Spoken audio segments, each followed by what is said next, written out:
everyone, this is Purvi. Today we shall see a familiar concept, micro-teaching. Micro-teaching is an effective technique for the development of teaching skills in teachers based on an effective feedback mechanism. This technique was first adopted at Stanford University, USA in 1963 by D.W. Allen.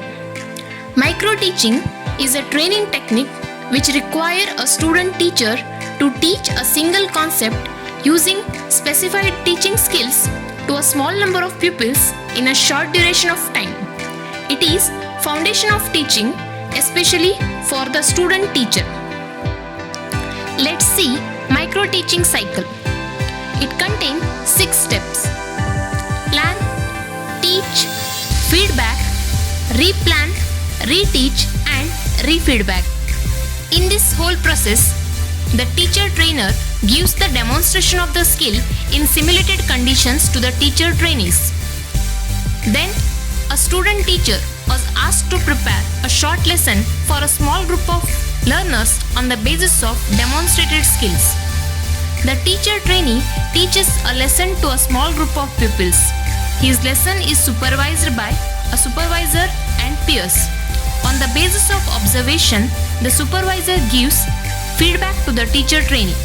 In the light of feedback given by the supervisor, the teacher trainee replans the lesson. The supervisor observes the reteach and gives refeedback to the teacher trainee.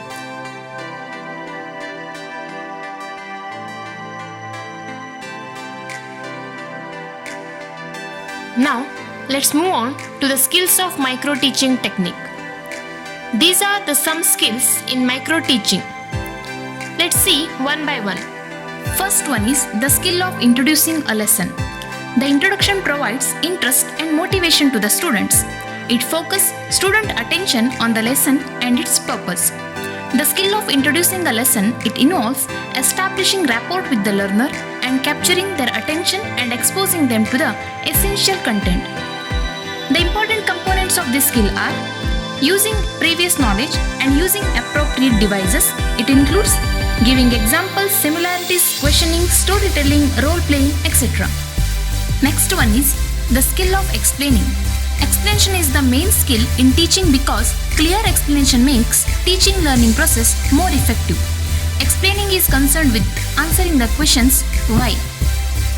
The important components of this skill are using beginning and the concluding statements, use of explaining link, complete the essential point, and testing the student's understanding. Next one is the skill of probing questions. It is a technique of testing back. Here, teacher asks questions to the pupils for getting depth understanding of the subject. The components are, first one is prompting. Here, teacher gives clues or hints to the students. Seeking further information. If the initial response of the pupil is incomplete or partially correct, then teacher help the pupil to clarify, elaborate and explain his initial response. Refocusing. This is generally used when the pupil gives correct response. Here, the teacher can relate the present answer with the topic already covered in the class. Redirection. Redirection technique involves directing question to several pupils for the response. Increasing critical awareness. This technique mainly involves asking how and why for the correct response. Next is the skill of stimulus variation. A variation that is intended to draw student attention towards many aspects of the lesson is called stimulus variation.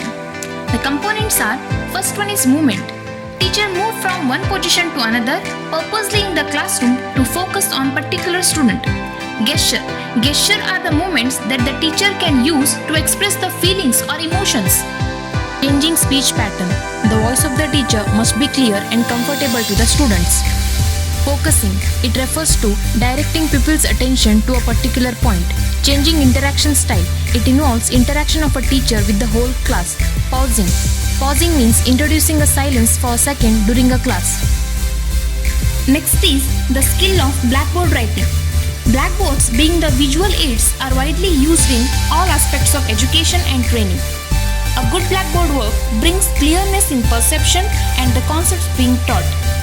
The components are legibility of handwriting, neatness in blackboard work, and appropriateness of work on blackboard. Next one is the skill of illustration with examples.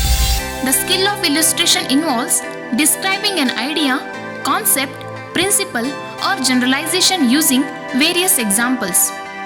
The components are formulating simple examples, formulating relevant examples, formulating interesting examples, effective use of appropriate approaches for example, and utilizing examples through inductive and deductive. Now, let's see the advantages of micro-teaching. It focuses on sharpening and developing the specific teaching skills. It increases the confidence of teacher training. It is more effective in modifying teacher behavior. It helps to accomplish specific teacher competencies. It helps to prepare an effective teacher. It helps to prepare the teacher trainee to face actual classroom confidently in later life.